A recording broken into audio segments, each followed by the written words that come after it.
Good morning children. बच्चों, आज की कक्षा में हम लोग अध्याय 20 का सारांश जानेंगे। तो आज की कक्षा की शुरुआत करते हैं। सारांश। अंतिम वर्ष की परीक्षा देने के लिए मीनू ने कठिन परिश्रम किया।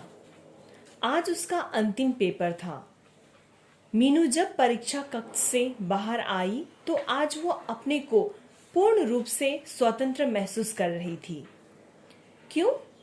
क्योंकि उसकी परीक्षा समाप्त हो गई थी।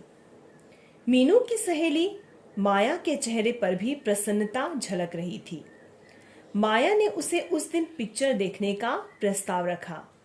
माया के पूछने पर मीनू ने बताया कि 2 दिन बाद वो अपने घर चली जाएगी। उस दिन माया और मीनू तैयार होकर पिक्चर देखने चल दी। लौटते वक्त दोनों ने होटल में ही खाना खाया। हॉस्टल पहुंचते ही मीनू को नीलिमा और उसके पति सुरेंद्र मिले। उन लोगों ने मीनू को बताया कि अमित का एक्सीडेंट हो गया है और वो मीनू से मिलना चाहता है। इस पर मीनू ने कहा कि वो कल सुबह अस्पताल जाकर उससे मिल लेगी। अब से 4 महीने पहले जिस अमित के लिए मीनू के हृदय में घृणा थी, आज उसके प्रति स्नेह का भाव उत्पन्न हो गया है। बेचैनी के कारण मीनू रात्रि में भी सो नहीं पाई। प्रातः होते ही मीनू अमित से मिलने चली गई। अस्पताल में मीनू को देखकर अमित के उदास चेहरे पर प्रसन्नता की लहर दौड़ गई। मीनू ने अमित से पूछा, अब आपकी तबीयत कैसी है? अमित ने धीरे से कहा, ठीक नहीं है। यह सब कैसे हो गया? मीनू ने पूछा। मैंने जो पाप किए थे उसका फल मुझे मिल गया। यानी कि बच्चों सुनिए कि कहीं न कहीं अमित को भी ऐसा लग रहा है कि अमित और उसके परिवार वालों ने मीनू और मीनू के परिवार वालों को जो दुख दिया था, जो तकलीफ दी थी, जो कष्ट दिया था, उसकी सजा आज भगवान ने उन्हें दे दी है। अमित ने मीनू से कहा कि मैंने तुम्हें दुख पहुंचाया है। अपनी नासमझी के कारण तुम्हें बेचैन किया है। मैं जानता हूं कि मेरे प्रति तुम्हारे हृदय में घृणा है। मैंने अनेक बार तुमसे मिलकर सारी बात स्पष्ट करने का प्रयास किया, किंतु दुर्भाग्यवश ऐसा नहीं हो सका। हमने पिछले अध्याय में देखा कि बहुत बार है ना, बहुत बार तो नहीं, 2-3 बार अमित की मुलाकात मीनू से हुई। हर बार अमित मीनू से मिलकर जो गलतफहमी हो गई थी उस गलतफहमी को दूर करना चाहता था, है ना।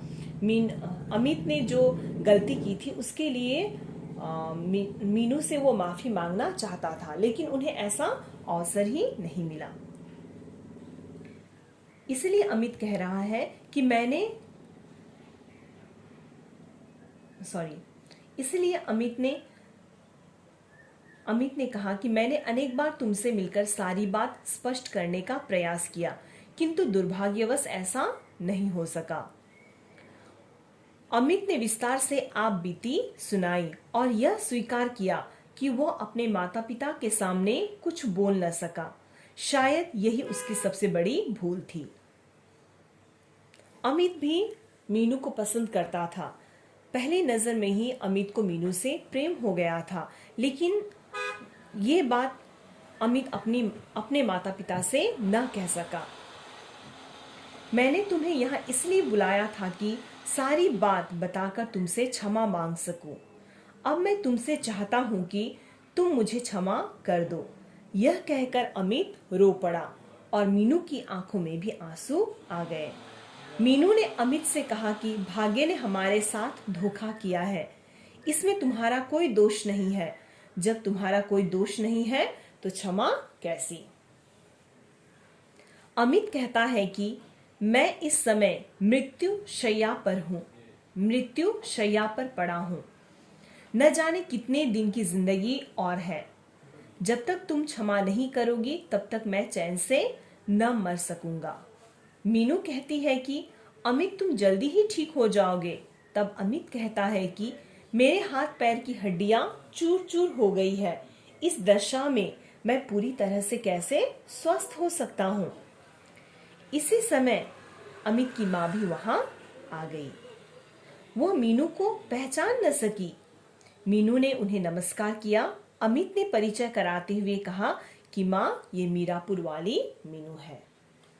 मीनू ने कहा अच्छा सॉरी अमित की माँ ने मीनू से कहा कि अच्छा बेटा मीनू, आजकल क्या तुम मेरठ में ही रह रही हो? मीनू ने कहा हाँ आंटी, मैं वकालत पढ़ रही हूँ। मेरा तीसरे वर्ष का परीक्षा फल आना रह गया है। अमित की माँ ने मीनू से अमित की हालत पर दुख जताया। अपने जवान बेटे को ऐसी दशा में देखकर अमित की माँ भी रो पड़ती है। इस पर मीनू ने कहा कि सब कुछ ठीक हो जाएगा, आप परेशान न हो। अमित की हालत देखकर मीनू के मन में अनेक तरह के भाव उमड़ रहे थे। वो अधिक समय तक वहां ठहर न सकी। वो चाहती तो थी कि वहां रुककर अमित की सेवा करे, किंतु उसका यहाँ रहना उचित नहीं था। अंत में उसने चलने का निर्णय लिया। उसके जाने की बात पर अमित उदास हो गया। उसकी इच्छा थी कि मीनू कुछ देर और वहां रुके। अमित के उदास मन के भाव मीनू के हृदय में उतरते चले गए और वो वहां रुक न सकी। तो बच्चों, अभी अभी हमने अध्याय 20 का सारांश देखा। तो बच्चों, अगली कक्षा में हम लोग अध्याय 20 से संबंधित प्रश्नोत्तर की चर्चा करेंगे। ठीक है बच्चों, आज के लिए इतना ही। Thank you so much.